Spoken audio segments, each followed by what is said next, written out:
Friends, welcome to Aarthi's kitchen.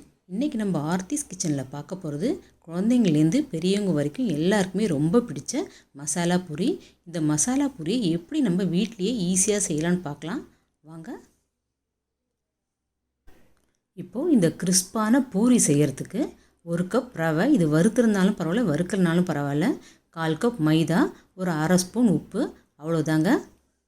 முதல்ல ஒரு பவுலில் நம்ம எடுத்து வச்ச ரவை, மைதா, உப்பு எல்லாத்தையும் போட்டு முதல்ல நல்லா மிக்ஸ் பண்ணிக்கலாம். இந்த மாதிரி கையாலே நல்லா மிக்ஸ் பண்ணிக்கோங்க. ரவை, மைதா, உப்பு அதெல்லாம் ஈவனாக மிக்ஸ் ஆனதுக்கு அப்புறமா கொஞ்சம் கொஞ்சமாக தண்ணி ஊற்றி சப்பாத்தி மாவோட கொஞ்சம் திக்காக இருக்கிற மாதிரி பிசைச்சிக்கோங்க. இதுக்கு ஒரு அரை கப் தண்ணி ஊற்றினா போதுங்க.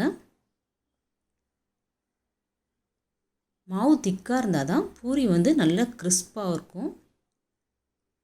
ஒரு 5 நிமிஷம் இந்த மாவை நல்லா பிசைஞ்சு விட்டுக்கோங்க.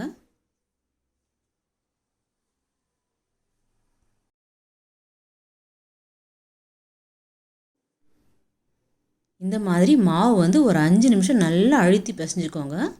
அப்போ தான் ரவைலாம் நல்லா ஊறி பூரி இடுறதுக்கு ஈஸியாக வரும்.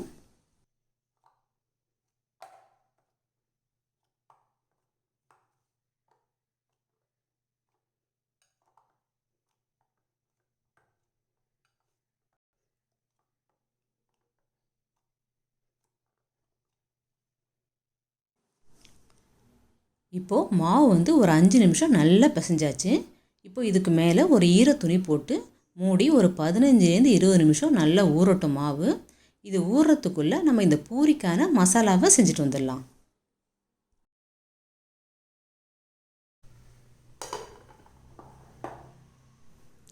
இந்த பூரிக்கு மசாலா செய்கிறதுக்கு 200 கிராம் உருளைக்கிழங்கு எடுத்துக்கோங்க. உருளைக்கிழங்கு உள்ள தூள்லாம் எடுத்துகிட்டு இந்த மாதிரி சின்ன சின்னதாக கட் பண்ணி குக்கரில் போட்டுக்கோங்க. நான் இன்றைக்கி ஃப்ரெஷ்ஷான பச்சை பட்டாணி எடுத்திருக்கேன். அது டேஸ்ட் நல்லாயிருக்கும், அதனால் எடுத்திருக்கேன்.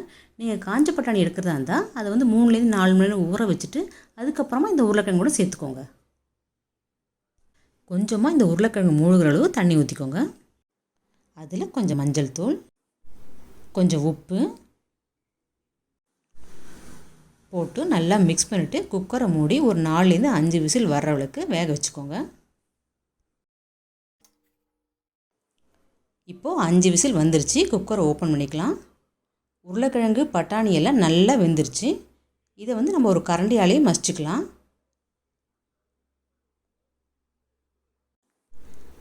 இந்த அளவுக்கு மசிச்சுக்கோங்க. அடுத்தது ஸ்டவ்வில் ஒரு பேன் வச்சு அதில் 2 ஸ்பூன் எண்ணெய் விட்டுக்கோங்க. எண்ணெய் காஞ்ச உடனே அதில் ஒரு சின்ன துண்டு பட்டை, ஒரே ஒரு கிராம்பு, அரை ஸ்பூன் ஜீரகம் இதெல்லாம் போட்டு லைட்டாக வறுத்துக்கோங்க. லைட்டாக வறுத்த உடனே அது கூடவே 4-5 பல் பூண்டு, ஒரு சின்ன துண்டு இஞ்சி, 2 பச்சை மிளகா அதையும் சேர்த்து வதக்கிக்கோங்க.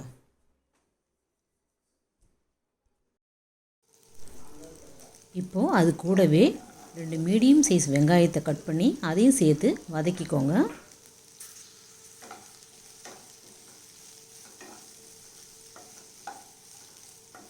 வெங்காயம் கலர் மாறாமல் வதக்கிக்கோங்க.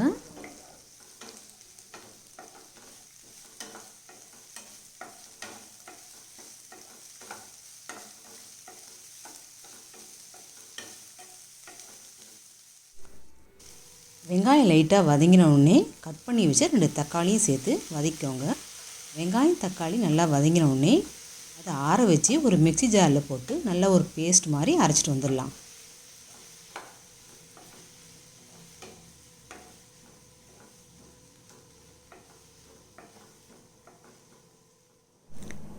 இப்போது அதே பேனையை லைட்டாக கழுவிட்டு நம்ம அரைச்சிட்டு வந்த வெங்காயம் தக்காளி பேஸ்ட்டை போட்டு லைட்டாக வதக்கிக்கலாம்.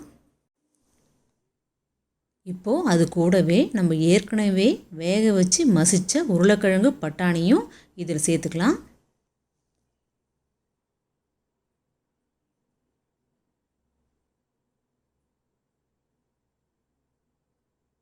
இந்த ஸ்டேஜில் உங்களுக்கு இந்த மசாலா எவ்வளோ திக்னஸ் வேணுமோ அந்த அளவுக்கு தண்ணி சேர்த்துக்கோங்க.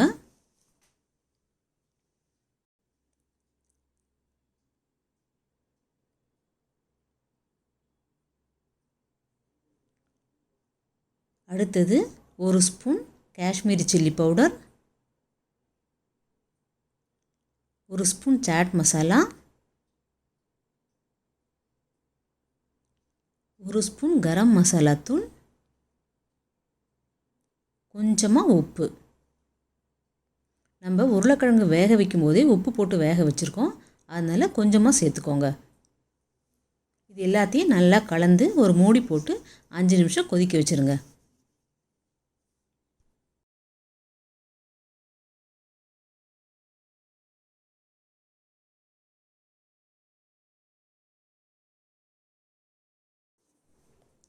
இப்போது 5 நிமிஷம் ஆயிடுச்சு, மூடியை ஓப்பன் பண்ணிக்கலாம். இப்போ பாருங்கள், நம்ம பூரி மசாலா சுட சுட சூப்பராக ரெடி ஆகிடுச்சு. இதுக்கு மேலே லைட்டாக கொஞ்சம் கொத்தமல்லி தழை தூவி சர்வ் பண்ண வேண்டியது தான். இது ஆறினோடனே இன்னும் கொஞ்சம் திக்காக ஆகுங்க. இதை அப்படியே மூடி வச்சுட்டு நம்ம போய் பூரி ரெடி பண்ணிட்டு வந்துடலாம்.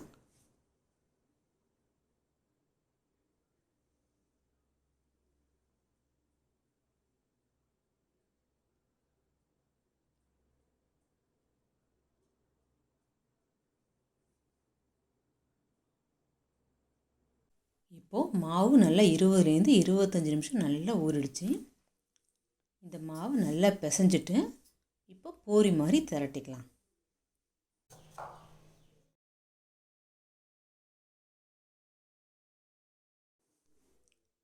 இப்போது சப்பாத்திக்கல்ல லைட்டாக மாவு அப்ளை பண்ணிவிட்டு நல்ல மெல்லிசாக சப்பாத்தி மாதிரி இட்டுக்கோங்க. இந்த மாவு கொஞ்சம் ஹார்டாக தாங்க இருக்கும். இந்த மாதிரி நல்லா அழுத்தி நல்லா மெலிசாக தேய்ச்சிக்கோங்க. நல்ல மெலிசாக இருந்தால் தாங்க பூரி நல்லா கிறிஸ்பாக இருக்கும். பாருங்கள், இந்த அளவு திக்னஸ் இருக்கணும். இப்போது மெல்லிசாக தேய்ச்ச சப்பாத்தியை ஒரு பிளேட்டுக்கு மாற்றிக்கோங்க. பிளேட்டுக்கு மாற்றிட்டு அதை ஒரு சின்ன கட்டரோ இல்லை இந்த மாதிரி மூடியோ வச்சு சின்ன சின்ன பூரியாக கட் பண்ணி எடுத்து வச்சுக்கோங்க. மீதி இருக்கிற மாவை இந்த மாதிரி எடுத்துருங்க.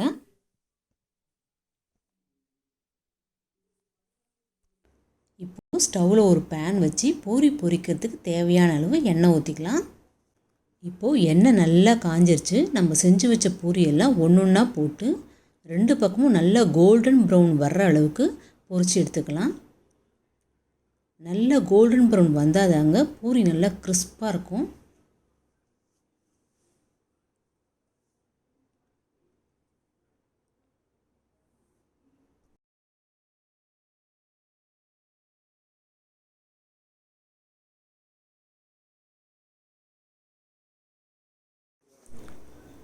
இந்த மாதிரி நம்ம செஞ்சு வச்ச எல்லா பூரியுமே ஒன்று ஒன்றா போட்டு கோல்டன் ப்ரௌன் வர்ற அளவுக்கு பொரித்து எடுத்துக்கலாம்.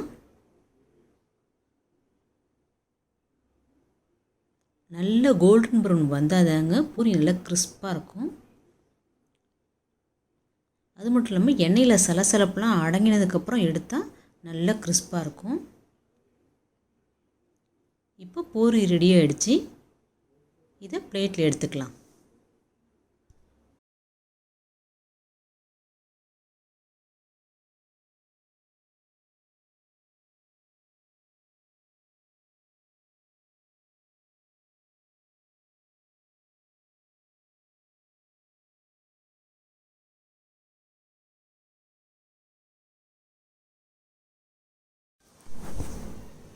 இப்போது நம்ம எல்லா பூரியும் செஞ்சு முடிச்சிட்டோம். எல்லாமே நல்ல கிறிஸ்பாக வந்திருக்கு. நீங்கள் இந்த மாதிரி பூரி செஞ்சு நல்ல ஒரு ஏர்டைட் கண்டெய்னரில் போட்டு மூடி ஸ்டோர் பண்ணி கூட வச்சுக்கலாம். எப்போ தேவைப்படுதோ அப்போ எடுத்து யூஸ் பண்ணிக்கலாம்.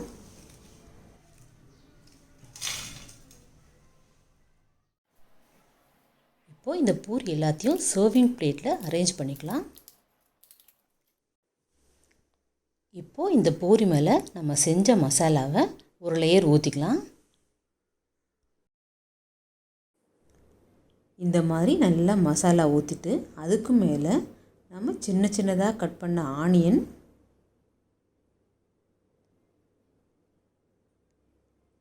அதுக்கப்புறம் கொஞ்சமாக நைஸாக கட் பண்ண முட்டைக்கோஸ், அதுக்கப்புறமா சின்ன சின்னதாக கட் பண்ண தக்காளி கொஞ்சம்,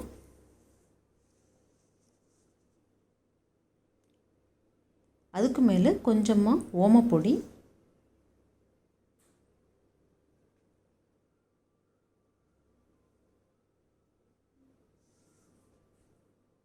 இப்போது கடைசியாக கொஞ்சமாக கொத்தமல்லி தழை போட்டுக்கலாம்.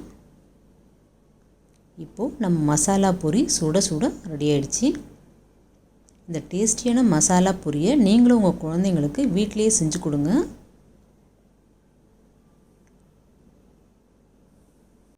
செஞ்சு பார்த்துட்டு எப்படி இருந்து உங்கள் ஃபீட்பேக்கை கொடுங்க. இந்த வீடியோ உங்களுக்கு பிடிச்சிருந்தா லைக் பண்ணுங்கள், ஷேர் பண்ணுங்கள், கமெண்ட் பண்ணுங்கள். ஆர்த்திஸ் கிச்சனுக்கு மறக்காமல் சப்ஸ்கிரைப் பண்ணுங்கள். தேங்க்யூ.